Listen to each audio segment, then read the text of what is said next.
Assalamualaikum warahmatullahi wabarakatuh. Perkenalkan, nama saya Alimya Sundanudaya dengan kode 120 122 3329. Di sini saya akan mempresentasikan tentang energi terbarukan atau energi. Yang saya ambil adalah energi surya. Ya, sebelum itu, apa sih energi terbarukan itu? Oke, energi terbarukan adalah sumber energi yang berasal dari proses alam yang berkelanjutan. Sumber energi ini dapat dimanfaatkan secara bebas dan berkesinambungan karena tersedia di alam secara berlimpah-limpah. Energi terbarukan dapat dikembangkan sesuai potensi lokal setiap daerah. Jadi semisalnya gini, kayak di daerah pantai yang kayak energi terbarukan yang paling kuat itu kan matahari panas, jadi kita bisa pakai panel surya gitu contohnya. Oke, buat latarnya belakang sendiri tuh kita bisa lihat gitu power view-nya tuh kenapa sih? Karena lebih lebih kurang dari 80% kebutuhan energi di Indonesia dipenuhi oleh minyak bumi. Itu menurut data dari 2002. Dan harga minyak yang dikonsumsi, minyak bumi sangat cenderung meningkat dengan pesat setiap tahunnya. Lalu banyaknya sumber-sumber alternatif di Indonesia yang perlu dikembangkan. Dan goalsnya penghematan bahan bakar minyak dalam negeri, terutama untuk kebutuhan yang tidak dapat digantikan, mengembangkan sumber energi secara efisien dan bijaksana dengan memperhatikan dampak negatif dan meningkatkan dampak positif terhadap lingkungan. Oke, selanjutnya ada upaya pemanfaatan energi surya di Indonesia. Apa sih upayanya? Oke, Indonesia itu merupakan daerah sekitar Katulistiwa dan daerah tropis yang dengan luas daratan itu hampir dari 2 juta ya. Dan dikaruniai penyinaran matahari lebih dari 6 jam sehari atau sekitar 2.400 jam dalam setahun. Dan energi surya di muka bumi Indonesia mempunyai intensitas antara, oke, antara. Lalu apa sih keuntungan dari kita menggunakan energi ini, energi surya ini?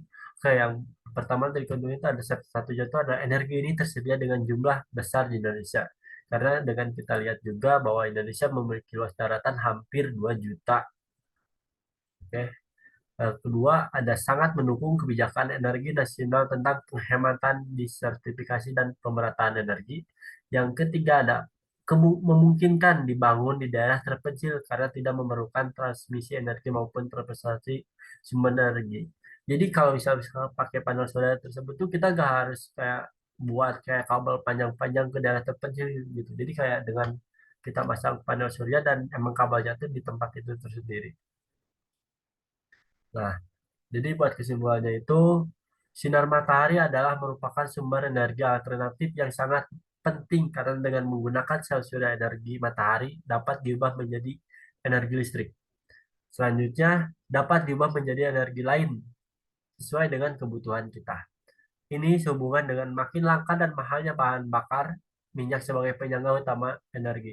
Dan kita bisa lihat juga bahwa beberapa kejadian lalu itu kita ambil contohnya kayak BBM itu kayak kita terus naik ya. Jadi dengan kayak hal ini tuh juga kita bisa menghemat gitu. Terus Indonesia juga merupakan daerah tropis dan mempunyai iklim yang sangat menguntungkan untuk dikembangkannya pemanfaatan energi surya ini. Seoptimal mungkin sebab energi surya adalah lebih baik dari segi ekonomi, kelangsungan, kelestarian, dan amdalnya. Dan buat referensinya sendiri, saya ngambil dari jurnal Manan Saipul Energi Matahari, Sumber Energi Alternatif yang Efisien, Handal, dan Ramah Lingkungan di Indonesia. Terima kasih. Tapi sebelum itu saya akan menunjukkan jurnal yang saya dapat referensinya. Ini merupakan jurnal yang jadi sebagai acuan saya, referensi saya dengan membuat PPTN. Dan ini jurnalnya.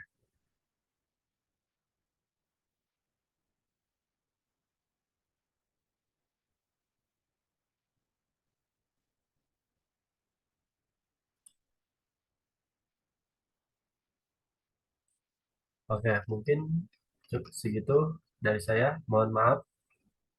Wassalamualaikum warahmatullahi wabarakatuh. Terima kasih.